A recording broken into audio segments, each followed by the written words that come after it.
This is Pastor Tim coming to you from Bend and Lomita United Methodist Churches in Central Texas. Small United Methodist churches on the circuit together, working together to bring Christ to this part of our country, our state. We are been lifting up the Bible because we think that there is a need for Bible knowledge. It is in the reading of the scriptures that we encounter a living God who's among us. And so to know the scriptures is central to our faith. And if we don't know how to go about the scriptures, then we're losing out on a significant part of our foundation. So we've been talking about different stories in the Bible. We have been talking about Moses and the delivery of the slaves from Egypt. We had the 12 plagues, and we had them escape across the sea, and now they're in the wilderness. Now, the wilderness is a harsh place, and it is full of rocks and unpleasantness. It's lack of resources. It also has the different critters, the predators, as well as human predators that are in the wilderness. But this is a large group of people that are traveling together, and they travel from place to place, and they don't. It's not like they're on a hike.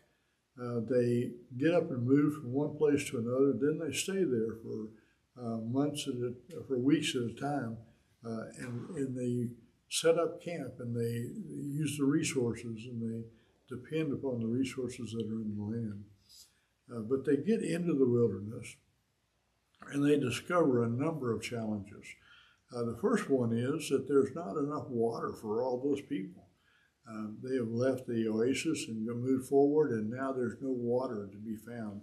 And they think that they're going to die of lack of water. And so Moses talks to God, and God says, take your staff, the one that you used to cross the Red Sea, and strike the rock. And so Moses does strike the rock, and water starts coming out of the rock. So they have that particular problem solved. But then they decide that they're also short on food. So they come to Moses again and say, listen, we're in the wilderness. You brought us out to die in the wilderness. It was great back in Egypt. They said we had food to eat, and so it was nice. They'd forgotten. A lot of times when we look back over history, we remember the parts that maybe we value, that we were glad that we had, but we don't remember the bad parts. They don't remember the labor and the punishment and the lack of respect, the lack of status as slaves. They don't remember the abuse. They don't remember all of that. And so they think that it was great back in Egypt. They get together and they come to Moses in what a friend of mine has described as the Back to Egypt Committee. If we only had it back like we used to have it. There's a Back to Egypt Committee in every church. If we just had it like when old Pastor Johnson was here, or if we just had it back when we had all the youth and all the children in church, if we just had it back when we had all the Sunday school full, if we just had it back, the problem is you can't go back. It's a different time, it's a different place, it's different people. You can't go back, and it never was as good as you remember. There were problems back then too, but they like the stability of slavery. Sometimes we give up our freedom because we like the security of people making decisions for us. We like the security of everything being taken care of us. But that's not the way of God. The way of God is risky. The way of God risks change. The way of God challenges us to do more and better, be better people than we have been before. In addition, this struggle together is what's creating a nation.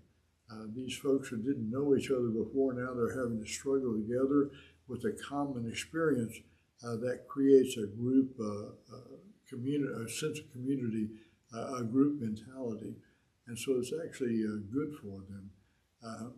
But what happens is God sends down flaky bread-like stuff. In fact, it's called manna. And in Hebrew, what is basically that means is, what is this stuff? So nobody knew what it was, and that's what you call it. You did this stuff. And so it flaked down on the ground in the day, and they would collect all that they needed for that day. They were told to collect for that day and that day only, not to keep over any manna for the next day. The only exception was on right before the Sabbath. They did like 2 days worth because the Sabbath they were not supposed to work and collect that food. But it's a daily dependence upon God. Jesus in the Lord's Prayer said, "Give us this day our daily bread," not a whole week's worth, not a month's worth, not a big bank account for the future, but today. This is what you have today. So be grateful for what God gives you today. And so they collected that and made it into bread, and they would survive. And then, as people do, they're not satisfied. They have bread and water, but this is just not a very good diet.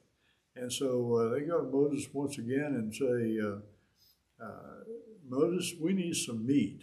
We need some variation in our diet. We need something more substantial. And he goes to God, Moses goes to God and complains about the about the Hebrew slaves, about the Hebrew former slaves that are now complaining so much as a stiff-necked people.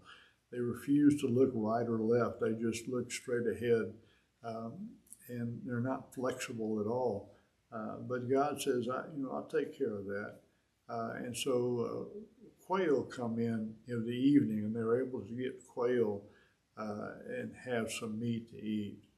So they're surviving in the wilderness. Then they get close to the Holy Land. It only took a matter of months to get a matter of days to get close to the Holy Land where they were promised. And as they come up to that edge of that country, they decide to send in 12 spies. The 12 spies represent the 12 tribes of the Hebrews, the Jewish 12 tribes. And they send one from each tribe that go in to see and scout out the land and see if they can come in. Now, when they come out, everyone says it is a wonderful land. It's full of giant fruits and vegetables. It's got abundance of everything. It's wonderful. They can come in. Now, when I went through that part of the country when I visited Israel, it didn't look like it was very abundant.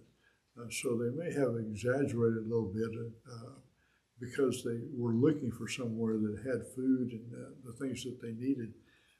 But 10 of the folks that went in, 10 of the 12 spies went in, said, but we can't go in there because there are giants in the land. The people are huge. And maybe he was talking about physical stature. Maybe it was talking about the number of people. But they felt like they could not go in to the promised land. There were two, Joshua and Caleb, who said, yeah, there are people, big people in the land, but we can trust God. We can go into the land and occupy it. And the majority of people accepted, most of the people accepted the majority report. They believed the 10 spies and what they said, and that the land was not inhabitable. They didn't trust God. So God said, you know what, we're going to take care of that. You're going to be in the wilderness for 40 years, and so that all this generation will have died off, and so that the next generation, your children and your grandchildren, will be able to go and occupy the land, but you will not. And that's why they spent 40 years in the wilderness, because their own refusal to accept the promise of God. Sometimes we put ourselves in our own wilderness because we refuse to accept the promise of God. We refuse to accept the Word of God. We don't accept God's promises. And so if we are in a wilderness, maybe we ought to look around and see what's keeping us in the wilderness. It's also a time to reflect and build relationships. And it's the time that Jesus spent determining his ministry. So it's not a wasted time. It accomplishes something. It will make a nation of Israel. So we'll see how they do in the wilderness, and then into the Ten Commandments and to the into the Promised Land. So we'll see you next time.